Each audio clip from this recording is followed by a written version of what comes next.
Hey guys, welcome back to episode 16 of the 706 podcast, where Tony discusses movies along with 3 other people. Now today, I am your host, Anthony, and today we will be discussing 1991's Beauty and the Beast, the classic Disney film. Now, I can't imagine anyone not knowing this movie, but before we get to that, let's go around and introduce ourselves. Hi, my name is Kirk, and I like movies a healthy amount. I'm Tony. I like movies less than a healthy amount. And I'm Connor. And I'm your host, Anthony, again. Now, Beauty and the Beast, for those who don't know, is the classic fairy tale in which a young lady named Belle decides to basically give up her freedom in order to save the life of her dad, and thereby ends up locked in a castle with the Beast, where they eventually fall in love and break the curse to reveal the Beast as a handsome man, and they live happily ever after. Now, usually this is the point where I like to just go by and get everyone's, uninfluenced opinions. But I had a feeling, I don't know if this is true, but I'm going to go with my gut and just say this may have been an uphill battle for me. So, in preparation, I went to several different online publications that we all respect and got some evidence and quotes for everyone. So, Tony, this is Kirk first. This is by a girl named Talia Shock, and you probably know that, given the success of recent fairy tale to live action box office success, that Beauty and the Beast will be adapted with a favorite actress of yours, Emma Watson. And so Talia Shock from BuzzFeed said, Emma Watson or Belle? And she said, why would you want to be Emma Watson? Belle is really your BFF. So you could process that. Nothing like some subjective evidence. Well, she has a lot of photos of Belle reading books. So there you go. Now for Tony, this is by Josh O'Brien. And he wrote an essay about the humanism of Beauty and the Beast. It's great. And he says, Gaston, the villain of the film, displays his power for all to see. It is a shame, a displeasure, though, to see him by the end. What is depicted is not an evil act, but simply a substance, a deed corrupted by the female character around him. It is a shame that instead of seeing such a great man displayed for us more and more, we see Belle, a whiny, I'm not going to say this profane word, whiny bee, destructive to the men of all those in the town. That's actually how the sentence is read, so I thought you might enjoy that. I stopped listening after you pronounced his name Gaston. So, Gaston. Well, if you're going to be so worried about pronunciation and stuff, just feel free to correct all of us. I heard that's what you normally like to do. Now for Connor, I'm not going to name them all. It's quite a bit, but there's 42 reasons that Belle is secretly the girl of your dreams. Okay. And I'm just going to say a couple. That's a lot of reasons. Yeah, she's passionate about reading. She's not so secretly a total fangirl, too. Yeah. And she cares for family above all else. So, with that being said, let's just get some opinions. I didn't mean to take up time. No, well researched, well done. No, that was Bustle, by the way. Bustle, and yours was, did I give the guy's name? I deleted it, I don't care. Josh O'Brien, he knows we credited him. Alright, let's get some opinions. Who wants to go? I mean, Kirk doesn't like going first. No, I'll go first. I'll go ahead. By the way, folks, speaking of a stickler over here for correctness when it comes to language, if you happen to download our podcast within the first 10 minutes of its upload from last week, you might have noticed that the movie title had been changed to A Wonder Under the Influence, because how wonderful are women, especially when they're drunk. Anyways, thank you to our co-executive producers, Harvey Weinstein and Ethan Cohen. Thank you guys very much. That was just a little something for the fans. Yeah, for the fans. That was a deep cut. That was all right, let's get some movie reviews. Sure. I'm going to have to do some very judicious editing this episode. I can already tell. Go on, Kirk. Let the viewers know who's... We've been going for 15 minutes. We haven't even talked about the movie. So let's hear... 5. 15, okay. Anyways, this is a great movie. It's what year? 92? 91. 91.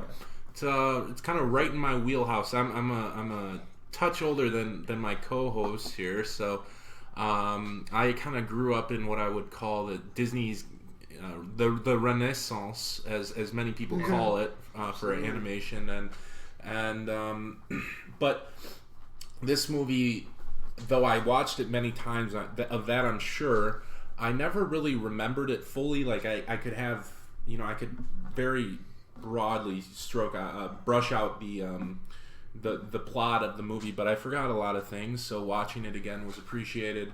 Personally, if I'm going Disney, I'm more of an Aladdin, Little Mermaid, Lion King, of course, even like Pocahontas. I love.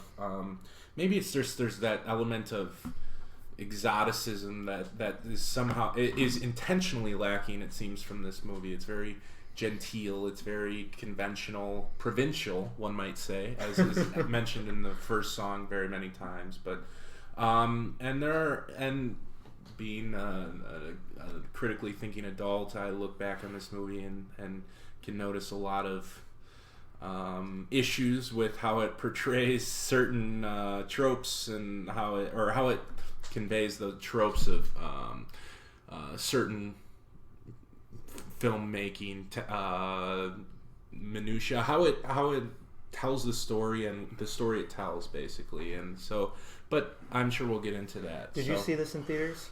I was just wondering. I probably didn't.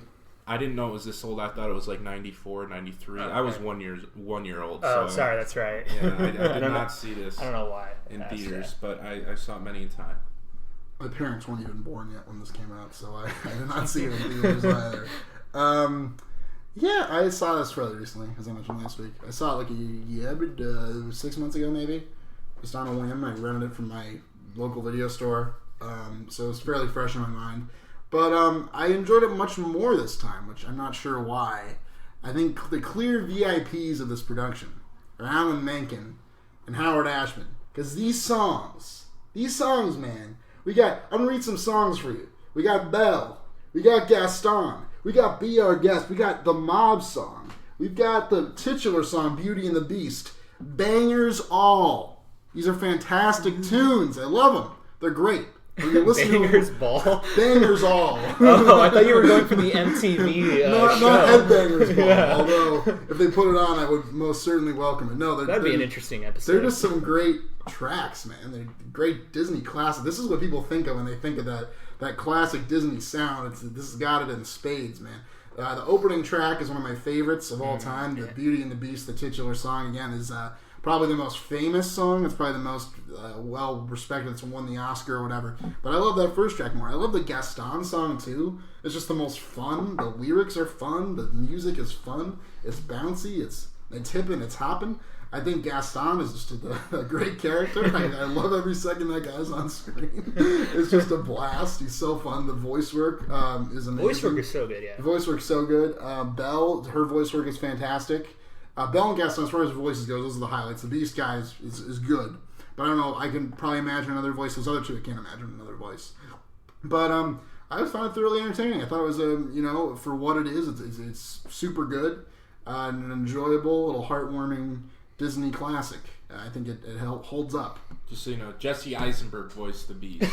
That explains why you didn't like him. Another in-joke for the fans of the podcast. So yeah, I this is a movie that I'm kind of with Kirk here, and then I always looked at it as being kind of one of the lowlights of this period of these amazing Disney movies. But that doesn't mean it's bad. It's still, it's kind of, to me, it's one of the least interesting just because of the kind of the traditional fairy tale material of it. They could say the same thing of Little Mermaid, but that had all of the interesting, there's this kind of theme of multiculturalism that was going on at the time. They wanted an African thing, a Caribbean thing, that thing. This is like, white people. So for that reason, I think the whole movie is a little bit, that doesn't grab me. It bores me a little bit. However, I will say that it's the story and the way the writers adapted this story is fantastic. They kind of kept exactly what they needed to keep, and they arrange the story such that it speaks to us very powerfully today. It's a theme of the Beauty and the Beast and of romance and of, it really worked really well. So like it was a spot on. That's what I've come to expect, from these Disney movies. So very cool. And I like the musical aspect of it too. It's not like the Hercules soundtrack. It's not really. It's not Prince Ali. There's no Prince Ali in this. Interesting. But it was good. It was good. And so I'll start before I give my own opinion, just quickly. So for Kirk, I could understand an argument for other Disney films. This is a great period. I could see a Little Mermaid argument for the highlight of this time. I could see a Aladdin argument. I could even see a personal favorite, Nightmare Before Christmas argument. Like Tony brought up. I forgot also, though, that this is not like a heavy soundtrack. There's only so many songs in there. The soundtrack has 15 tracks. 15 tracks, but in terms of actual big musical numbers, there's not a ton, but each one shines, I think, amazingly. But for me personally, Beauty and the Beast will remain, I think, the highlight from this period. I think it's interesting that it's kept true to its fairy tale roots a little bit more so than the Little Mermaid, a little bit more than Aladdin. But why did I pick this film? Well, personally, I think it's had the most influence on the things I'm interested in, whether it's for you Legend of Zelda nerds out there, the Hyrule Historia, the Wind Waker, when we see those glass windows in Hyrule Castle. I think the music's great. I think the story's great. I love this film since it came out. I think it's a film that rewards sort of rewatching, as Tony just mentioned. This time going through, I love all the sort of illusions. I love noticing the Rembrandt in the background in the castle paintings, the girl with the pearl earring, the psychologist or the social worker. I don't know how you want to describe him in this We're movie. very invested in what he is. No, sorry. The character who tries to take the father away, he sort of described exactly how Fagin is described in Oliver Twist. I love that. I love that when Beast goes to reach out for Belle's hand, it's the same exact shot as King Kong touching the girl's hand in the original film. I could go on and on with what I've seen. The Gothic film influence in the beginning, I think it's great. But to kick off this discussion, I'll go with, I think I want to start by actually talking about the end to see how you guys thought about it. Because one of the big problems I have with a lot of Western animation, Western movies in general, actually, is I feel like there's this scene of violence or a battle with an arch enemy, a villain, that tends to come out of nowhere when I really sit to think about it. The quick complaint I have is Alice in Wonderland in the 2010 movie, where for some reason there's a big fight. But for me, I feel like it actually is earned. I feel like it makes sense. I feel like it serves the story, the characters. But let's start with the end. What do you guys think? I don't know. I don't know if it makes that much sense. I mean, it's basically this guy who's very cocksure going to kill a beast who Belle intimates that she might like. So he's been put down. He's kind of he's ashamed. He's been emasculated. So he's gonna go kill her friend or her lover. I don't know. I mean, I think about movies. Oh, it makes perfect it's sense. Like you said, it doesn't make a lot of sense. And you say it like this, but it all makes sense as you're describing it. Not really. What doesn't? Okay, sorry. What doesn't? Yeah. Go on. What doesn't make sense? Thank you, moderator. Kirk, Charlie fucking Cox over here. Shut up. Kirk fell into the trap. Yeah. I'm thinking about movies like Lion King, where Scar actually kills Simba's father, Mufasa. And Simba grows up and fights Scar. That's a true motive. It's not just some dumbass who probably worked at the photo gallery section of Walmart and he saw the girl from across the way at the Dollar General and she had a relationship with a poodle, and so he's gonna go kill the poodle because he's mad that he's not getting any, and so. Anyways, it's the best analogy. Well, guys, I have to agree with Tony. I mean, I think Kirk just clearly raised up the reasons I think Gaston's fighting at the end. So thank you. Well, I think it makes sense to me because the whole thing is like. Of course, you'd identify with Gaston, but go ahead. I don't identify with him. I think his motives make sense. I'm saying that you're wearing a red shirt. I am. I find Gaston's character very entertaining. Yes, So the Beast and Gaston are like two different forms of masculinity, basically. Gaston is the one he wants to control. He just wants what he wants. He everything comes to him, and when he doesn't get it, he gets mad. And the Beast sort of starts out this way. He has a temper, and he gets angry when she doesn't he imprisons Belle the way Gaston wants to sort of control her. And when she doesn't come down to dinner, the Beast gets angry, he yells, but he learns to eventually let her go, and that's what love means, the movie's saying. Whereas Gaston, he never learns this lesson. He gets more desperate and angry in his attempts to control Belle and manipulate her into being with him. So, of course, it would climax if he feels threatened by this beast, this monster.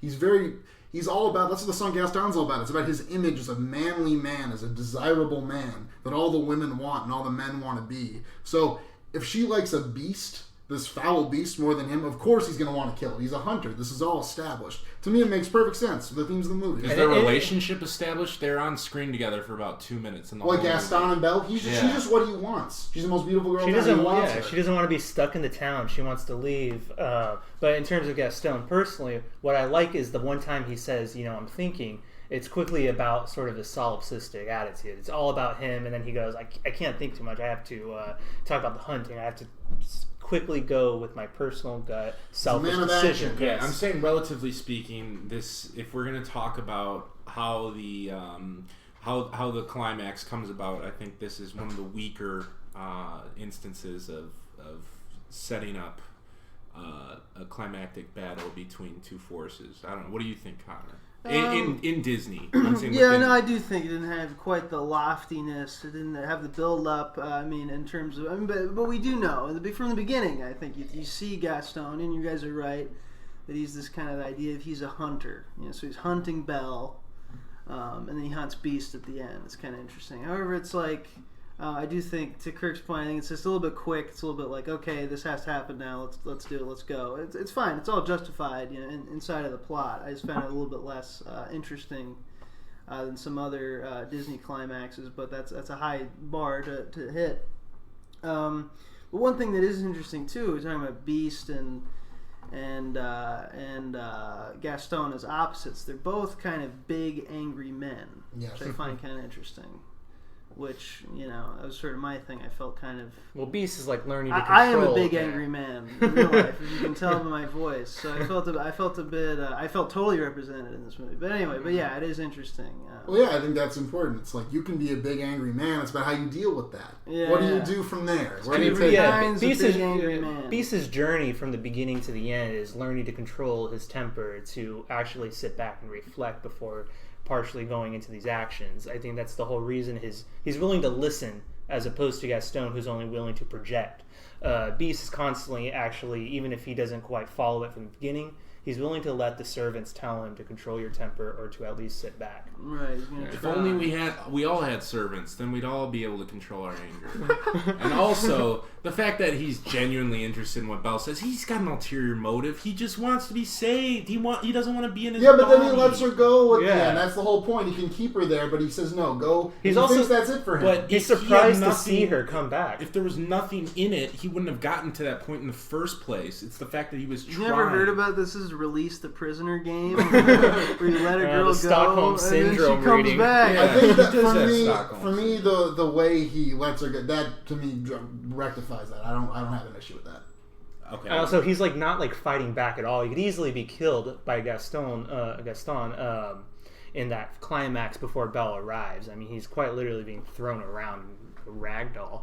Mm-hmm. Yeah. And the Beast chooses not to kill him as well. He has him in his hands. He can kill him, and Gaston goes and tries to backstab him. Yeah. So there you go. So it's born out in the finale. There's two different approaches. So no, I think it works. I'm not saying it's an amazing ending. I'm not saying it's one of the great endings. I just think it works. It's true to the story it's telling. It's true to the true to the characters. I find it satisfying on all those levels. I think when he becomes a handsome prince again, it's kind of like, okay, it's the classic fairy tale. And then when we see what he looks like as a human, it's like, okay, he's a generic handsome man. My honest reaction to that is, I actually would have preferred if they showed them dancing, but we didn't have to see his face necessarily. Like if they would have shown him at a distance. As soon as they show his face, it's kind of like, okay, bland. It's like nothing's gonna live up to the hype. So it's like the why Beast is bother? pretty cool. Yeah, he was kind of hotter when he was a Beast. He's got this. He's like definitely more striking. And cool. Yeah. He's got like a generic Chris Hemsworth thing going on. The long hair. Sorry. Let's talk about the implications of class in this movie. I mean, this gentleman is very much someone who is afforded all the luxuries in the world, despite his curse. He's allowed to be holed up in his castle while the villagers storm. You know, from a different perspective, we might be rooting for the village to win. I mean, thinking about it, there's a beast who's a kidnapper in his castle. And the villagers are trying to even the playing field. I mean, but that's the conventional story. There's about empathizing with that beast. Another way of thinking about that is, I mean, how does that curse begin on him in the first place? It's because of his own selfishness, because of his position in which the curse is afflicted upon him. So part of him is learning to actually recognize and empathize with other people as well, just as we are surely empathizing with them. I'm glad I'm sitting between two apologists here. I think Connor's the only one that's thinking celebrating. An apologist means you acknowledge it's bad. No, I mean, that's not all an apologist. This is not a perfect film. Someone I mean, we both recognize. I mean, I don't think you're an apologist of a movie you really like. I don't know. I think you very much can be. Yeah. Connor. All right, consult the forums and let's have a vote on this. Go on. Please. So yeah. Well, no. What I love about this movie, I think it's a great social point, is that the servants really want to work. They're tired of not having any work to do. No, I'm kidding. It's kind of like, I think people have talked about this before. It's like, oh, the weird thing of the servants, they're all trapped with Beast. I don't worry about it too much. I think there is something in the story, right, about he's the one in the castle. Yeah, he's the isolated one, and there's the village. Is something about like aristocracy. I'm not sure what to make of the servants exactly. It's just kind of a storytelling trope. We need the comic relief. But for me though, like the thing I find the most lackluster about this movie, despite apparently all the reasons I should really like her, is Belle. I find her like this super dull. Like, I get why she's a good archetype, she's a good character, but compared to some other characters of animated film, and not all of them, like I said, I don't always need a great, well-developed, super duper hyper-realized character. Not every movie can have a giant Iron Man. Okay, I didn't mean that. I meant more in terms of character. But a big Iron Man would be good. But she reads, man. Don't you know that's so special with women? Finding a woman who reads. Yeah. But she reads, and so there's that idea of, you know how it is. I'm like, oh, is she that weird, that she reads? That's what I'm kind of thinking. That's not a big deal. I can buy that for the purposes of the movie. But just in terms of my pure enjoyment level, Belle's a bit boring. She's kind of fainting, doing this, doing that. She plays her role in the story. The one I'm more emotionally attached to is Beast. I think he's kind of a juicier role, of course. I think the Beast is a more juicy role, but I think Belle's absolutely fascinating, actually. I think she's one of the better, not just Disney princesses, but female characters in the Disney canon. I'm including even like the modern stuff. I think she sticks right below sort of Elsa and Anna from Frozen in terms of stuff going on. What I find very interesting about Belle is her willingness to accept where her reading ability comes from and her willingness to sort of want to spread that. I don't think she's just a character who's special because she reads, as Kirk insinuates, but she's willing to accept that reading is a collective act, a collective debt that we owe to people who may or may not be below or above us, as you say, the servants. I think that in itself is a very interesting thing going on. I find the snow scenes very indicative of that one, the way she's recognizing the different people around her. My favorite part is when she's at the table and she recognizes the Beast eating, and she's not going to go walk over there and be like, Beast, now grab that fork and pick it up like this, or do this. She's willing to take the lesson she's learned and willing to not just say be like me, but I could become like you. Well, what do you mean reading is like a debt? You totally lost me. What about reading is something you owe to people? It's established from the beginning. Reading is an act. It's interesting. That's one of the reasons they find her so weird. Is she's constantly alone reading. They go, that girl's very odd. She's always alone with a book in her head. Mm-hmm. But from the moment we go to the book, the library, the bookstore, I think it's a bookstore if I remember right. Who gives her the materials? This man, and who allows her to take the book out again? even though she's read it again, is this man. When she gets to the library, it's the servants who have to tell her. When she comes to Beast, and Beast is saying, read it to me, she's allowing the Beast to once again pick up the habit. She's saying, no, you could read to me, and we could share in this union. It's once again bringing reading back to its sort of early learning stages. And that's very important to the story of what it's built upon. It's a great part, I think, of the original formation of this tale. It's what Perrault and Cocteau get at. But I mean, now I'm just sort of dragging this out. What do you guys? Yeah, I don't have the context or the background. I think obviously it's very clear that there's something about that's Belle's defining features, her reading. Right. That's the thing. She's a bit of a loner for that reason, but there's no reason that they can't share that, right? And there is the scene where they're reading Romeo and Juliet together. It's kind of, okay, that's nice. But beyond that, like I said, I don't have the sort of background and context. Yeah, the reading is nice. It's fine. But I feel like it doesn't, I'm sure you disagree, but for me, it doesn't really tie back into it in a meaningful way. It isn't like a really meaningful part of her like arc or her conclusion. So yeah, I don't know. I mean, I think it's fine, but I don't see the significance in it personally that you do. Why don't you just say, too, though, the reading also sets up the arc. From the beginning of the story she mentions is, in fact, similar to her own story. The tales of Romeo and Juliet, the idea of sort of an incorrect romance, to the covers of spines that we see on the shelves of when she picks up are sort of the Gothic Frankenstein. Talking about Prince Charming. Yeah, the beginning, Prince Charming. Right. Yeah, it's not what you've seen. This is the part where she meets Prince Charming, but she doesn't know it yet. The stories at this point are not just sort of a source of distraction or a thing that makes her different, but a source to actually begin to learn for her life that carry her through.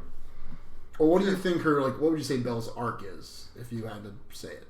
I mean, Belle's arc is simply moving from, it's not quite as, like you said, intriguing as I think Beast, but it's moving from being the sort of outsider to once again becoming part of a union of friendship and love. And I think reading is sort of the pathway she takes to get there. So he makes friends. Yeah. Essentially. Okay. That's fine. I was just boiling it down. Okay. How are we doing on time? Should we vote? We're at 27. We can vote if you want. Well, we could vote. All right. I don't think it's bulletproof, but I think this is a very good Disney movie, and I think it's all fine and good. I'd say sure, yeah. All right. I would just say one other aspect, that really jumps out to me is how blatantly consumerist this movie is. It's just so the very essence of it. It's all about glamorizing and showing us how beautiful things can be and how awesome things are and how clocks and candles and be our guest. The whole set piece is based around the luxuries that we're allowed to have as rich, wealthy individuals. I think, and just kind of the idea she doesn't want a provincial life. She wants a life where she can be rich as fuck and be on MTV Cribs. I mean... Well, you called me Mr. Marks during Spice World. No, your guest is about hospitality and taking pleasure and giving the provincial life nice is having freedom to make a choice. Could we have this song Be Our Guest with a bowl of rice and a cup of water? What if that's all... Or does it mean to have the creme brulee and the steak tartare? Which one? Kirk, this is friends. Which one draws kids in? I'm just saying this movie inculcates kids to expect great things and to have things be the source and almost the co-facilitator of love, right? And so I think that's a problem. And that, therefore, it is a no for me, along with all of my previous stated reasons. Well, guys, Kirk is against inspiring kids to dream and to just want a better life. I'm sorry, guys. I did not expect that response. I don't want them to have any dreams. Yeah. That's interesting what Kirk said. Would you make that complaint about like every Disney film post, like Pinocchio, even Pinocchio itself? The Lion King? No.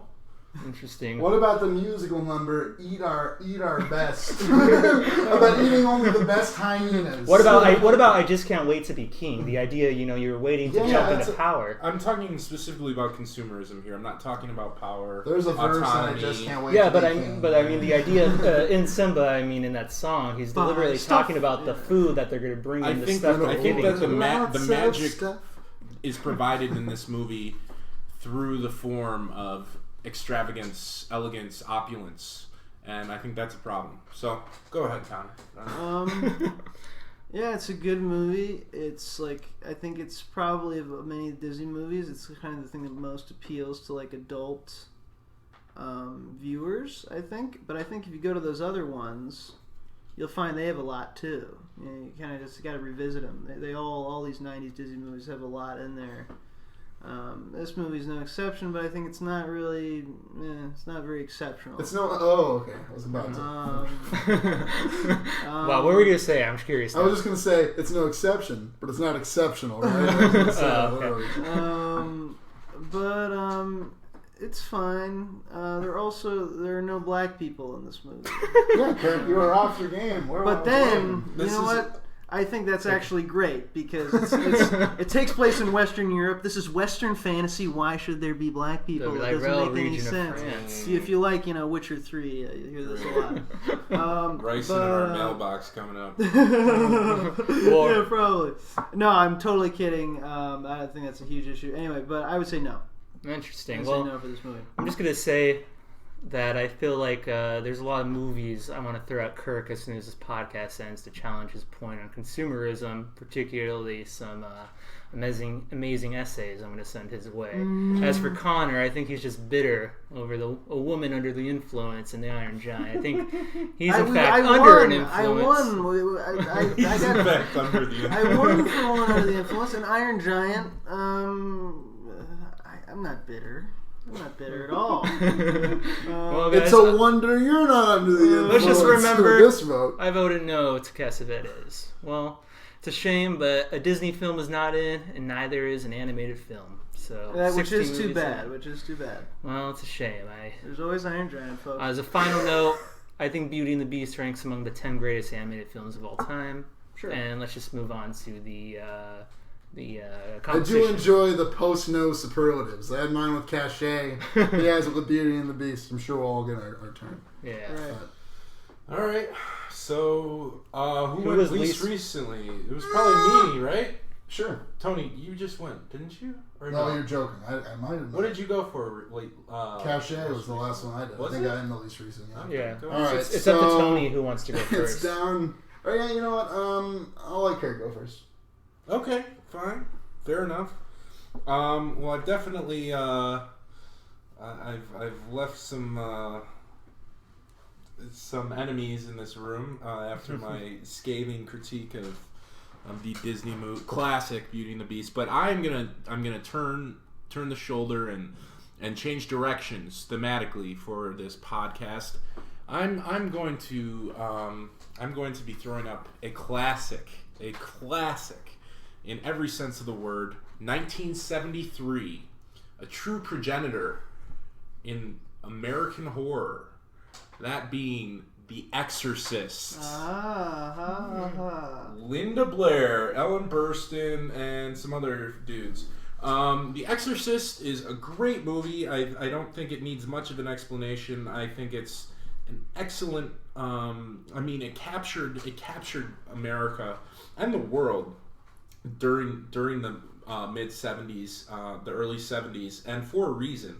I think the story is cold and cutting. It speaks to our fascination with religion and with fetishism, and also with like kind of the supernatural mixed in with or at odds with kind of the vulnerable population of a child. So it's a there are some ideas that can be transposed here with moral panic, and so I think that would be an interesting topic for debate, like a sociologically minded discussion. But anyways, that's my choice. That was a lot of words. All right. Okay, I would like to put forward a true romance. 1993's True Romance. It's written by Tarantino. Tony Scott directed it. It's got Patricia Arquette. It's got Christian Slater.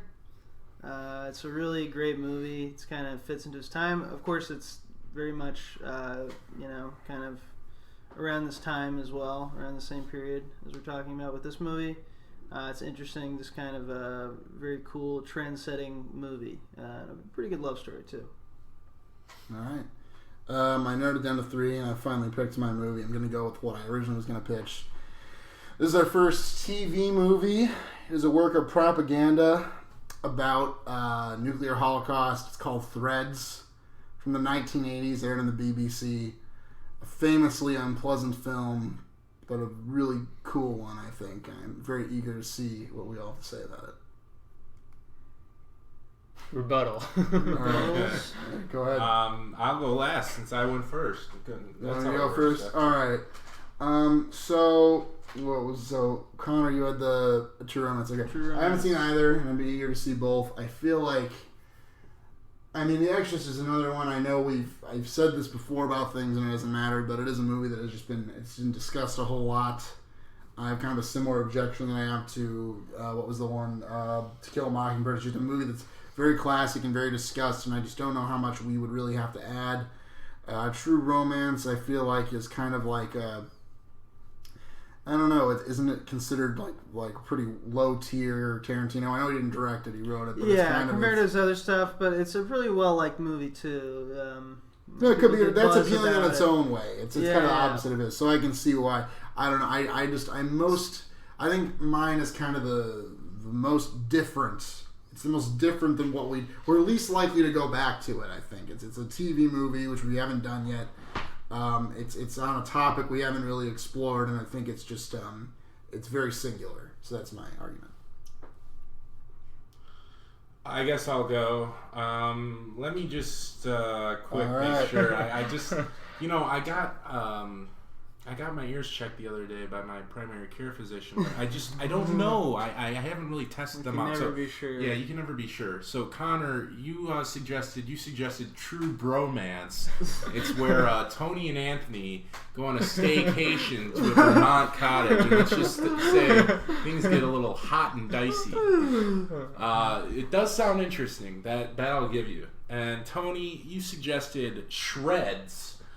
A biopic about the famous Mountain Dew enthusiast and snowboarder come to life, Tony Shredsy, and it's a great movie. It's one about a man who eats many 10-packs at Taco Bell, also frequents Hot Topic, and talks to the hot server at the Cinnabon at your local mall. So anyways, I'm excited for both. I do think, though, in all honesty, that The Exorcism... Tony, you don't just get to win because you pick the most...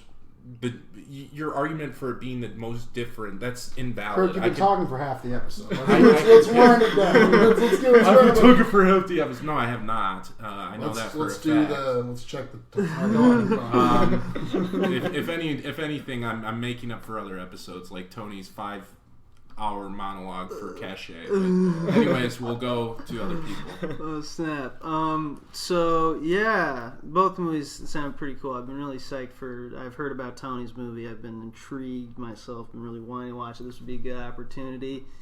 Something feels off about a TV movie. Something feels weird about it. It could be interesting, I admit. Exorcist, I'm ashamed to say I have not ever seen. So it's a glaring gap in my film research. I would love to watch it. And True Romance is also just a very, very good movie. I think you would also all really enjoy it. All right. Well, let me start off by saying I have not. Tony rebut? Yeah, he started off. Okay. I have not seen Threads, right? Threads. Yeah, Threads. But I know Tony's been hyping it up for quite some time, and he says it has a frame to challenge one of my favorite movies, The 400 Blows, right? Is this yes. it? So this is a curious... With a little bit of hesitation. It's a curious, lofty thing to throw out. I've seen The Exorcist several years ago, maybe a little longer, with some people in high school. It's going to be me, you guys, because you talked about the two others first. And True Romance, I've seen. And I don't know if I've said this before on air. Maybe I brought it up during my Kill Bill. But Tarantino's a director I love and I especially hate. So a couple weeks ago, I would have let my emotions run high from this episode and went with Tony. But I was talking the other day to several people who once listened to our podcast and said, I would love to listen, but I just don't know what you're talking about. So as a man of the people, I'm going to have to rule out Tony. Now, I've seen True Romance, and I think it's garbage. Okay. I'm going to go with it because I need a comeback after this episode. Oh, okay. I'm ready to rule, to hate, and to dissect. Okay, we're ready. Something combative. I like it. No, I think it's interesting. I never asked Anthony's opinion on this movie. I had no idea. I mainly just did it for the pun, honestly. As all best things you do, it's just for the pun. Yeah. This is the movie that was actually my uncle who has a ton of movies in his closet. You know, that guy who like buys DVDs constantly. Everyone has a family member, I feel like that. Yeah. He was like, "Oh, you seen this?" I'm like, "No." He was like, "Just take it." Oh, just take it. That's the way I was introduced to this movie as the cinephile at my high school that I looked up to. It was like, "Oh, you haven't heard about True Romance? This is like a real." Or I knew this really short guy named Matthew who hated all movies and said, "I just seen True Romance."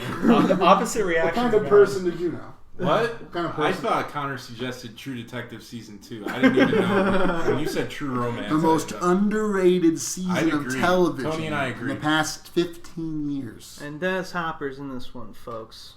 Along with a bunch of other people. But yeah. Tony and I are going to actually secede from this podcast. This is Love Fest over here, back and forth between these two. Oh, it's our first back-to-back, huh? First back-to-back. Oh, no, technically Kirk did it with...